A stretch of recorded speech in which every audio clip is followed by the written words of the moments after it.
پھر اسی طرح یہ ہے کہ بعض لوگ شب برات کو مردوں کی عید بھی کہتے ہیں، یعنی عید الفطر تو زندوں کی عید ہے، بعض کے ہاں شب برات مردوں کی عید ہے۔ ان کا خیال یہ ہے کہ اگر کوئی شخص شب رات سے پہلے مر جائے تو جب تک شب رات میں حلوہ پوری اور چپاتی پر اس کی فاتحہ نہ کی جائے وہ مردوں میں شامل نہیں ہوتا، اور نہ اس کے کنبے میں پہلا تہوار منایا جاتا ہے۔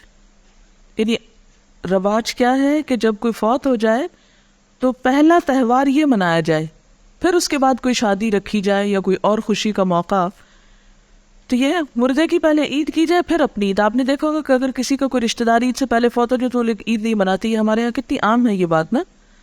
حالانکہ افسوس جو ہے اس کی مدت تو سوائے شوہر کے 3 دن مقرر کی گئی۔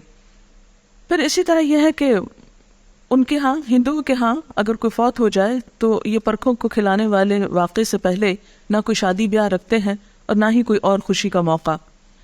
اور اسی طرح یہ ہے کہ اگر کوئی شخص یہ نہ کرے تو اس کو اپنی برادری سے نکال دیتے ہیں، یہ بھی ہندوؤں کے ہاں ہے۔ جب تک وہ برادری والوں کو روٹی نہ کھلائے یا یہ حلوہ پوری نہ کھلائے اس وقت تک اسے برادری میں شامل نہیں کرتے، کیونکہ ان کے یہاں ذات پات اور برادری سسٹم بہت اسٹرانگ ہے۔ تو انہی کے اس کلچر سے متاثر ہو کر ہمارے ہاں بھی مردوں کی عید کے نام سے شب رات کو حلوہ پوری پر فاتحہ جو ہے ان کے لیے دی جانے لگی۔ ان کے ہاں یہ بھی خیال کیا جاتا ہے کہ جب تک یہ رسم ادا نہ ہو انسان مردوں میں شریک نہیں ہوتا، وہ معلق رہتا ہے۔ اب آپ دیکھیں کہ جو لوگ یہ رسم نہیں کرتے ان کے تو سب مرنے والے اب تک لٹک رہے ہیں کہیں، اور وہ مردوں میں شریک نہیں ہوئے، تو یہ کتنی نان سینس قسم کی بات ہے۔ کیا کوئی دین اس قسم کی تعلیمات دے سکتا ہے؟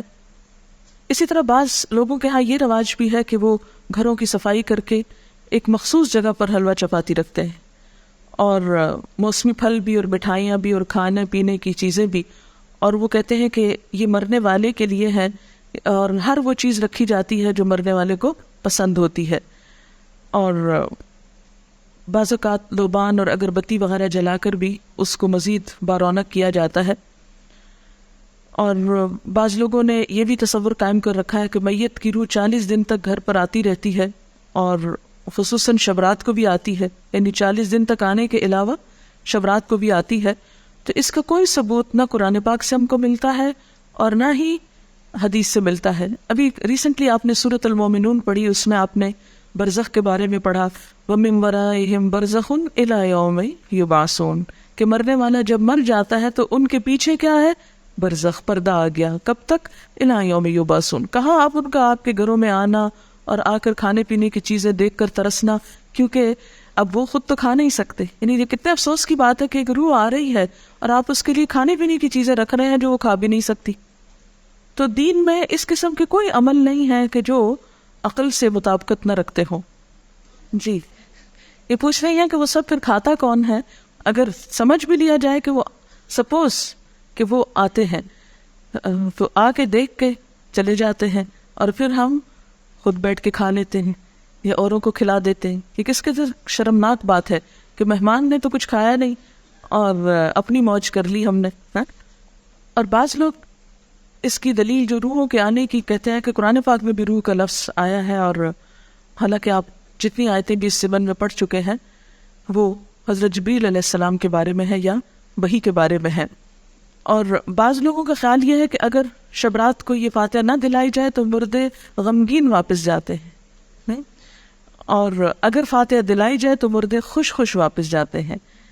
یہ ہندوانہ سوچ ہے، کیونکہ ہندوؤں کے ہاں روحیں بھٹکتی پھرتی ہیں۔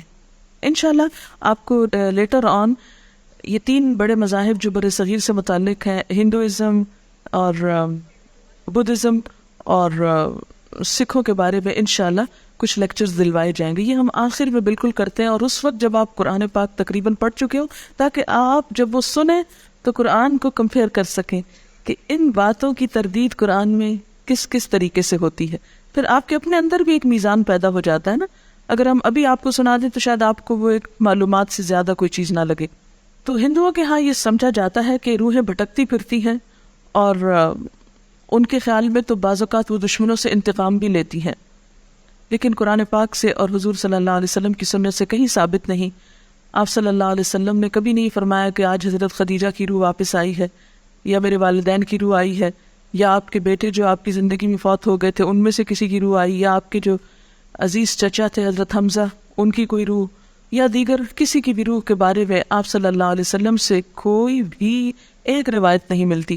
زیادہ سے زیادہ جو ملتا ہے یہ سورۃ المومنون کی آیت ہے جو کیا بتاتی ہے کہ مرنے والوں کے پیچھے وَمِن وَرَائِهِمْ بَرْزَخٌ إِلَى يَوْمِ يُبْعَثُونَ. اور برزخ کا لفظی معنی کیا ہے؟ پردہ، اوٹ، حجاب، آڑ، کہ اب وہ ادھر نہیں آ سکتے، ہم ادھر نہیں جا سکتے، وہ ادھر نہیں آ سکتے. یہی تو اصل جدائی ہے، ورنہ سینسز ہمارے اندر بھی ہے اور سینسز ان کے اندر بھی ہے. موت اس چیز کا نام نہیں کہ سینسز ختم ہو گئے، سینسز ان کے بھی موجود ہیں اور ہم لوگ بھی جیتے جاگتے ہیں.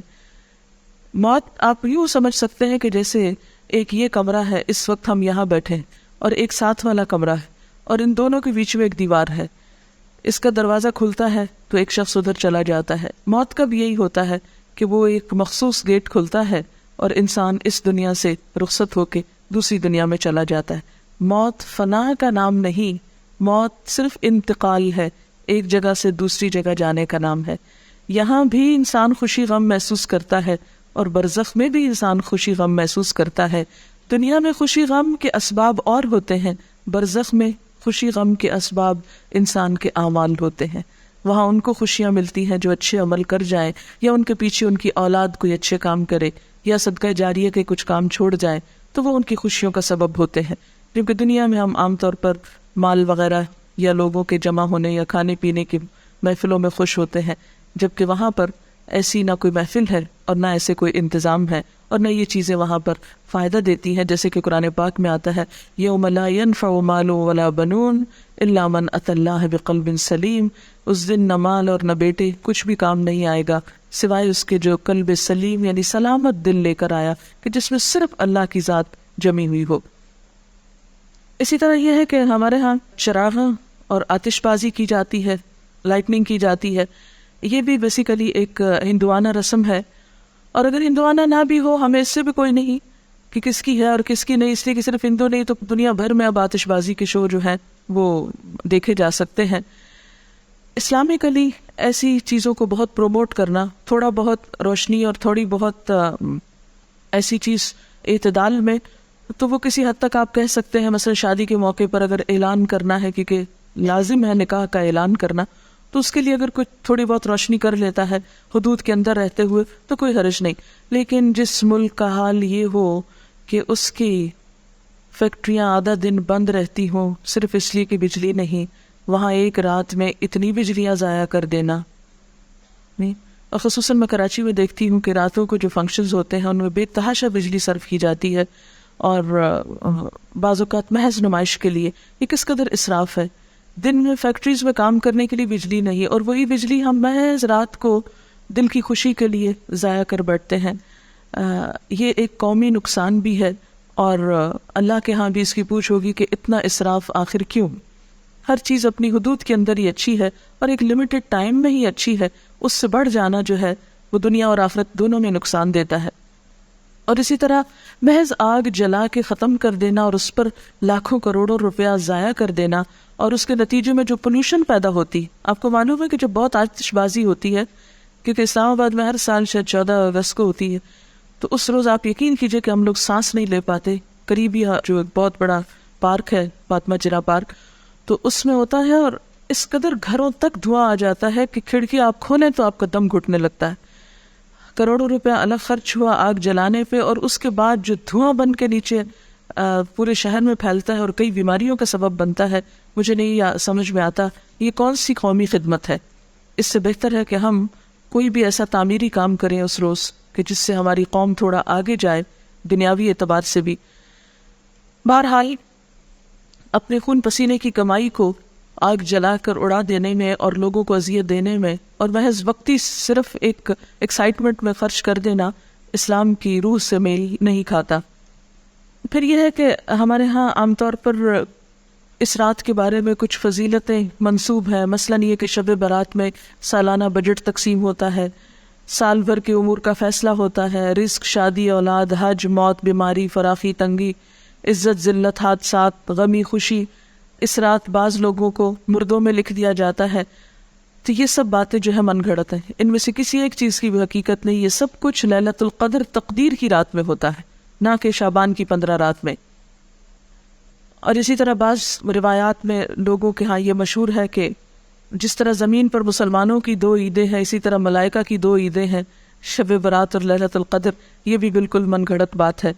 اور بعض لوگوں نے یہ روایت بھی گھڑ رکھی ہے کہ جس طرح بارش بادل کے بغیر نہیں برستی، اسی طرح جو شعبان میں گناہوں سے پاک نہ ہو وہ رمضان میں بھی پاک نہیں ہو سکتا۔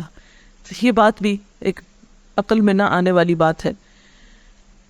پھر اسی طرح یہ کہا جاتا ہے کہ رمضان اللہ کا مہینہ ہے، تو شعبان کو حضور صلی اللہ علیہ وسلم نے اپنا مہینہ کہا ہے، اس کی بھی کوئی حقیقت نہیں۔ اور بعض روایات میں آتا ہے کہ تمام مہینوں پر شعبان کی فضیلت ایسی ہے جیسی مجھے تمام انبیاء پر۔ یہ بھی من گھڑت بات ہے۔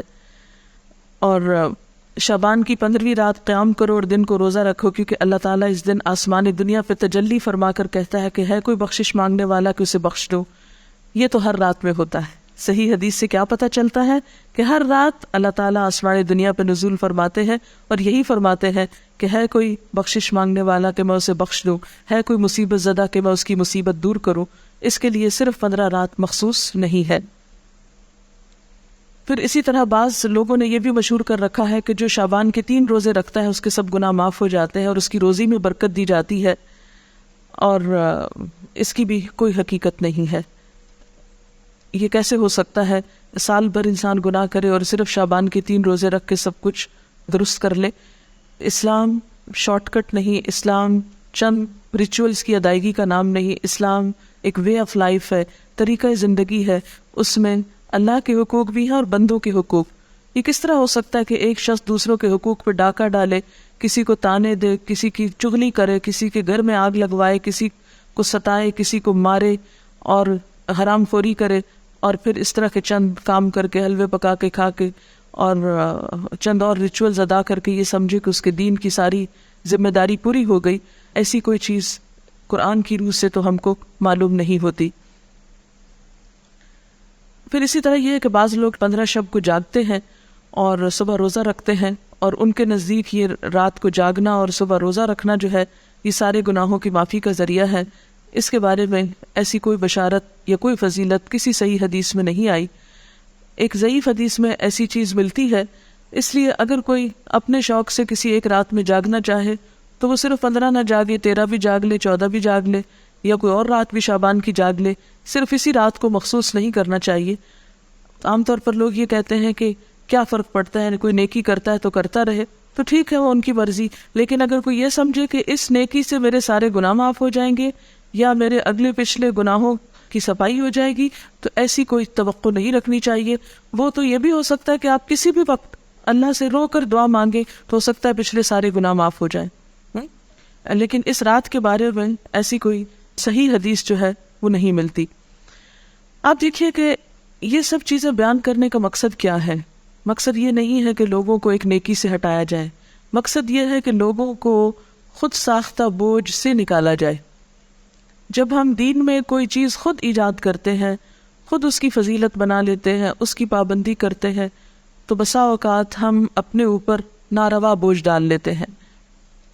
یہود و نصارہ کے ہاں اپنے روحانی تزکیے کے لیے کچھ عبادات انہوں نے خود سے خود گھڑ لی تھی جو اللہ کی طرف سے ان پر عائد نہیں تھی۔ آہستہ آہستہ کیا ہوا، وہ اصل عبادات سے بالکل دور چلے گئے اور خود ساختہ عبادات اپنی گردن پر لاد لی، اور نتیجہ کیا ہوا کہ وہ ایک وقت آیا کہ وہ بالکل دین سے بیگانہ ہو گئے۔ آج ہمارے معاشرے میں بھی ہم دیکھتے ہیں کہ جو اصل دین ہے اس سے ہم کوسوں دور ہیں، جو کرنے کے کام ہیں وہ ہم کرتے نہیں، اور جو نہیں کرنے کے کام ان کو ہم بہت پابندی سے کرنا شروع ہو گئے ہیں۔ اس کا نتیجہ کیا نکلا ہے کہ ہم ایسے بوجھ تلے دب گئے ہیں کہ جس نے ہم سے ہمارے فرائض بھی بعض اوقات چھڑا دیے۔ نبی صلی اللہ علیہ وسلم کے آنے کی غرض جو قرآن پاک میں بتائی گئی ہے سورۃ الاعراف میں، وہ کیا ہے؟ وَيَحِلُّ لَهُمُ الطَّيِّبَاتُ وَيُحَرِّمُ عَلَيْهِمُ الْخَبَائِثَ وَيَدَعُ عَنْهُمْ إِصْرَهُمْ وَالْأَغْلَالَ الَّتِي كَانَتْ عَلَيْهِمْ، اور پاکیزہ چیزوں کو وہ ان کے لیے حلال بتاتے ہیں، اور گندی چیزوں کو ان پر حرام فرماتے ہیں، اور ان لوگوں پر جو بوجھ اور طوق یعنی پچھلی شریعتوں نے ڈال دیے تھے ان کو دور کرتے ہیں۔ تو نبی صلی اللہ علیہ وسلم نے پچھلی شریعتوں کی سب من گھڑت عبادات کو ختم کر دیا اور صاف ستھرا قابل عمل دین ہمارے لیے چھوڑا، کہ جس میں دن میں 5 نمازیں فرض ہے، تو سال میں 1 رمضان کے روزے فرض ہے، اور 1 مرتبہ صاحب حیثیت لوگوں پر زکوٰۃ فرض ہے سال میں، اور زندگی میں 1 مرتبہ حج فرض ہے صاحب استطاعت لوگوں پر۔ اس کے علاوہ کچھ چیزیں سنت کے درجے میں ہیں، کچھ نوافل کے، کچھ مستحب کے درجے میں ہیں کہ کر لو تو بہت اچھا، نہیں کر سکتے تو پوچھ نہیں، اور کبیرہ گناہوں سے بچنے پر زور ہے۔ پھر صغیرہ گناہوں کو بھی ڈسکریج کیا گیا، بہت زیادہ ریچولز میں لوگوں کو نہیں الجھایا گیا، بہت زیادہ پابندیاں ان پہ نہیں لگائی گئیں۔ لیکن جو ہی ہم دین کا نام لیتے ہیں تو ہمارے سامنے کرو اور نہ کرو کچھ ایسی چیزیں آ جاتی ہیں کہ جو عموماً پریشان کر دیتی ہیں۔ اسی طرح ایک اور چیز بھی ہمارے ہاں مشہور ہے، اور وہ سلامی روزہ ہے جو شعبان کے مہینے میں رکھا جاتا ہے۔ شعبان کے آخری دن استقبال رمضان کے لیے بعض لوگ روزہ رکھتے ہیں جس کو سلامی روزہ بولتے ہیں۔ اور سلامی اس کو کیوں کہتے ہیں کہ رمضان کو سلام کر رہے ہیں۔ یہ نہ تو حضور صلی اللہ علیہ وسلم نے خود رکھا، نہ کسی کو رکھنے کی اجازت دی۔ آپ کا حکم کیا ہے کہ نصف شعبان کے بعد نفلی روزے مت رکھو۔ ہاں اگر کسی کا فرض رہتا ہے قضا تو وہ رکھ لے، نفلی روزے رکھنے سے نصف کے بعد منع کیا۔ اس کی وجہ کیا ہے کہ نصف کے بعد رمضان کی تیاری مقصود ہے، کیونکہ روزے سے بہرحال کمزوری تو ہوتی ہے، تھک جاتا ہے انسان۔ ایسا نہ ہو کہ شعبان میں نفلی رکھ کے اتنا تھک جائے کہ جب فرض کی ادائیگی کا وقت آئے تو بیمار پڑ جائے۔ پھر اسی طرح بہت سی چیزیں صرف سنی سنائی ہیں اور آگے بیان ہوتی رہتی ہیں، اور اس کے بارے میں آپ جانتے ہیں کہ آپ صلی اللہ علیہ وسلم نے فرمایا کہ کسی شخص کے جھوٹا ہونے کے لیے اتنا ہی کافی ہے کہ وہ ہر سنی سنائی بات کو آگے بیان کرنا شروع کر دے۔ تو ہمیں کوئی بھی بات کسی کو بھی آگے بتانے سے پہلے ضروری ہے کہ اس کی تصدیق اور تحقیق ہو جائے، تاکہ خدا کے ہاں ہم جواب دہ نہ ہو۔ اور آپ نے وہ حدیث بھی پڑھ رکھی ہے کہ آپ صلی اللہ علیہ وسلم نے فرمایا من کذب علی متعمدا فلیتبوأ مقعدہ من النار، جس نے جان بوجھ کر مجھ پہ جھوٹ گھڑا اس کو چاہیے کہ اپنا ٹھکانہ جہنم میں بنا لے۔ اسی طرح ایک بہت مشہور بات جو شب رات سے منسلک ہے وہ آپ صلی اللہ علیہ وسلم کی جنت البقیع میں حاضری ہے۔ حضرت عائشہ فرماتی ہے کہ اللہ کے رسول صلی اللہ علیہ وسلم جب میری باری کے دن میرے گھر تشریف لاتے تو جنت البقیع ضرور جاتے۔ ایک دن میں نے ان کا پیچھا کیا، آپ قبرستان تشریف لے گئے اور مردوں کے لیے استغفار کرتے رہے۔ آپ کا معمول تھا کہ ہفتہ عشرہ میں قبرستان جایا کرتے تھے، لیکن 15ویں شعبان کو خاص طور پر قبرستان جانا آپ سے کہیں بھی ثابت نہیں۔ یعنی یہ آپ روٹین میں جاتے تھے، مخصوص یعنی خاص طور پر 15ویں شعبان کے لیے بات نہیں آتی۔ جن روایات میں ہے وہ ضعیف ہے یا موضوع روایات ہیں۔ اس لیے ہمارے ہاں جو عام طور پر رواج ہے کہ 15ویں شعبان کو لوگ رات کے وقت بعض اوقات قبرستان جاتے ہیں و قبروں پہ چراغاں کرتے ہیں یا خاص قسم کے عمل کرتے ہیں، تو ایسی کوئی چیز جو ہے نبی صلی اللہ علیہ وسلم کی سنت سے ثابت نہیں۔ جو ثابت ہے وہ کیا ہے کہ گاہے بگاہے آپ جاتے تھے، خصوصاً مرد حضرات کو جانا چاہیے۔ آپ صلی اللہ علیہ وسلم نے قبرستان جانے کے لیے کیا فرمایا ہے کہ کنت نہیتکم عن زیارت القبور فزوروها فإنها تزہد الدنیا وتذکر الآخرہ۔ میں تم کو پہلے قبروں کی زیارت سے منع کیا کرتا تھا، لیکن اب تم جایا کرو کیونکہ وہ دنیا سے بے رغبتی اور آخرت سے بارغبت کرتی، یعنی آخرت کو یاد دلاتی ہے اور دنیا سے بے رغبت کرتی۔ لیکن ہمارے ہاں عام طور پر تو لوگ قبرستان کے پاس سے گزرتے ہوئے بھی اپنے شغل میلوں میں مشغول رہتے ہیں اور قبر والوں کو بھول جاتے ہیں، کوئی ان کو سلام نہیں کرتے، نہ ان کو دعا دیتے ہیں۔ اور اسی طرح وہاں کبھی عبرت کی نظر سے کتنے لوگ ہیں، آپ سب جا کے اپنے گھر والوں سے پوچھئے کہ کتنے لوگوں نے اس حدیث پر عمل کیا کہ نبی صلی اللہ علیہ وسلم نے جو فرمایا ہے کہ قبروں کی زیارت کیا کرو کیونکہ وہ دنیا سے بے رغبت کرتی ہیں اور آخرت کی یاد دلاتی ہیں۔ ہم میں سے کتنوں کے باپ، بھائی، بیٹے صرف اس غرض سے کبھی قبرستان گئے ہوں کہ جا کے اپنی موت کو یاد کر کے آئیں، نہ ہونے کے برابر۔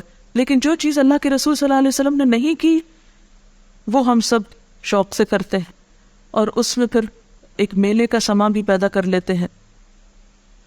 تو بات یہ ہے کہ ہمیں ان طریقوں کو عام کرنے کی ضرورت ہے جن کے بارے میں ہم سے پوچھا جائے گا اور قیامت کے دن ہم سے حساب لیا جائے گا، اور ان چیزوں سے بچنے کی ضرورت ہے کہ جن کے بارے میں ہمیں کہا نہیں گیا اور ہم نے خود ساختہ طور پر دین میں ان کو شریک کر لیا۔ آپ دیکھیے کہ جیسے کہ پہلے شروع میں نے عرض کیا کہ اس رات کے بارے میں جو سورۃ الدخان کی آیت کوٹ کی جاتی ہے، تو یاد رہے کہ سورۃ الدخان مکہ میں نازل ہوئی، اور شعبان کے لیے جنت البقیع جانے کی روایت مدینہ سے تعلق رکھتی ہے۔ تو یہ کس طرح ہو سکتا ہے کہ ایک کام مکہ ہوا اور دوسرا مدینہ ہوا؟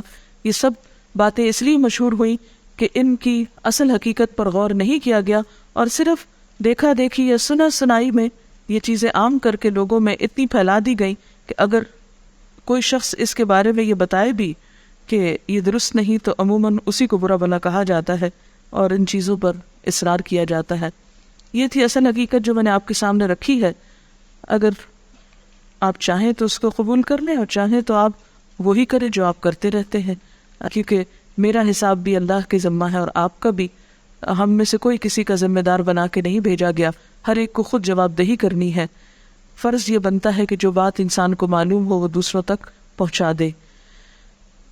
تو خلاصہ کیا ہے ساری گفتگو کا کہ نمبر 1 کہ بابرکت رات جس کی طرف سورۃ الدخان میں اشارہ کیا گیا ہے وہ لیلۃ القدر کی رات ہے، اور لیلۃ القدر رمضان کی رات ہے، 15 شعبان کی رات نہیں ہے۔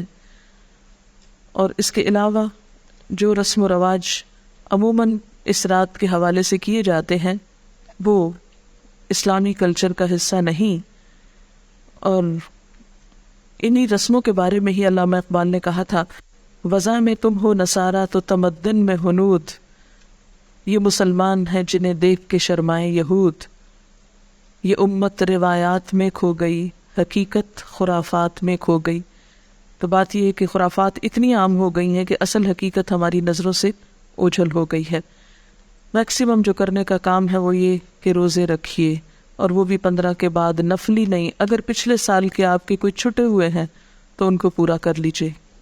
کچھ دن پہلے عیسائیوں کے ہاں بھی مردوں کی عید منائی گئی۔